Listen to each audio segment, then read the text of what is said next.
আপনি জানেন এই প্রশ্নের উত্তর কি হতে পারে? জানলে অবশ্যই কমেন্ট করে জানান। না জানলে অবশ্যই দেখুন আমাদের ভিডিওগুলি। সাথে দয়া করে সাবস্ক্রাইব করুন। YouTube channel Aarush GK Bangla. ভারতের নিচের কোন রাজ্যের সবচেয়ে দীর্ঘ উপকূল রেখা রয়েছে?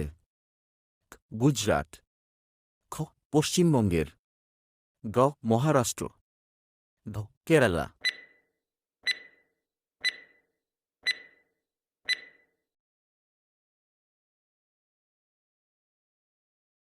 2 ভারতের উপকূল রেখার দৈর্ঘ্য কত?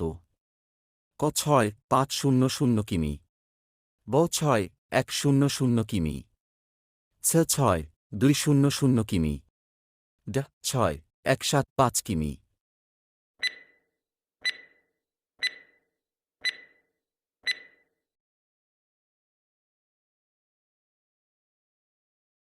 3 ভারতের কোন রাজ্যের মধ্য দিয়ে কর্কটক্রান্তি অতিক্রম করে? ক হিমাচল প্রদেশ, খ বিহার, গ ঝাড়খণ্ড, জম্মু ও কাশ্মীর।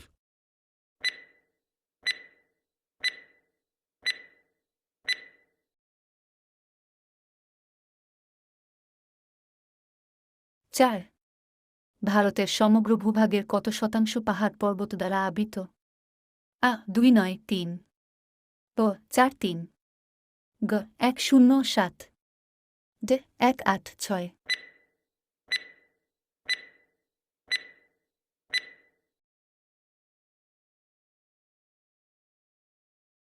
5 কর্কটক্রান্তি ভারতের কয়টি রাজ্যের মধ্য দিয়ে গেছে? 5, খ 6, সে 7, ড 8।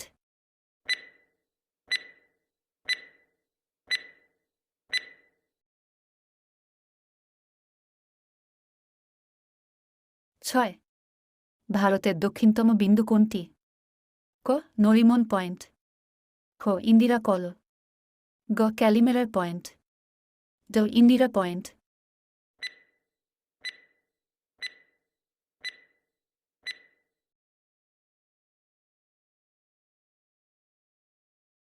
7 ইন্দির পয়েন্টের অপর নাম কি? পার্সন পয়েন্ট, খ লাহিচিং, গ পিগম্যালিয়ন পয়েন্ট, ঘ এইসব।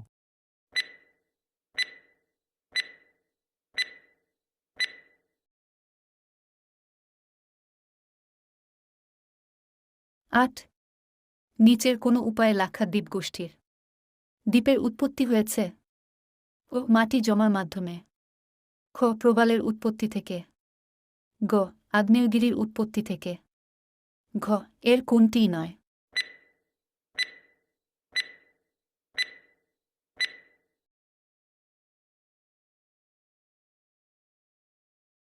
9 পৃথিবীর মোট ভৌগোলিক আয়তনে ভারতের আয়তন কত?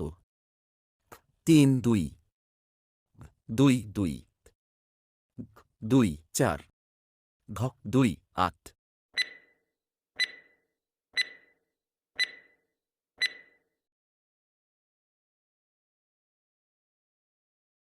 10 কোন অক্ষাংশ রেখা ভারতের মধ্য দিয়ে গেছে? বিষুবরেখা, খ আর্কটিক লাইন, কর্কটক্রান্তি, ঘ মকর রাশির ক্রান্তীয়।